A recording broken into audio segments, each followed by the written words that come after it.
Karon mga bayan, ako'y nabantayan sa akong motor, agad yung tingog sa rear disc brake nako. So ni honong ko dire ako gi-check kay nagigatiog yung magdagan ko man kagot-kagot ba. Mura bitog kanang kana bitong mura bitog putaw nga nagdikit. To ni naog ko. So akong i-check ang iyahang atras gid tuyok nako. Medyo ungot akong brake sa atras. Kuna unsa jud kani ba dahil ko gipasaninglan akong shifter akong giyog-uyog titoy akong sprocket ang kago wa puy kago kung unsa jud diferensya ni da nga medyo picky man dahil ko gipanguyog-uyog ba fairing so ido kung kambyada sa kung saan lang gilagi akong gipang tandog diha kay kagot-kagot mong god pero yung ipasway no ko na padagan na gi-brake ako medyo pud akong brake sa atras nila lumpod ang kumragi na gini normal ba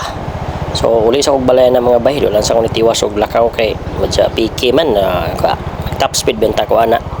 ban lang ako gi top speed kay murag naam gilaing katingog sa likod di ko ganahan ba bisag helmet ko mga bay madungog jud nako kuan jud nga mo labaw gid ang tingog ba ko amrag gini maayo so sa ato sa ning bungkago nos balay ni atong atras kay wala gid ko dinigid ko kumbinsido ani mga bay kung nang testing tayo go gid bay wala man pod ay usay nga wala pod siya guna yung kasagara kana makabuylo nako makapanghunat nako mo action sa glagurot ba usa jud ka diferensya ni ako abot sa balay ni ron mga bay dito na nako ni birahan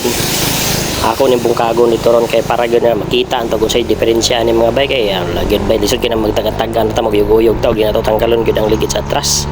so birata mga bay ato tas balay era mga bay bearing man ay problema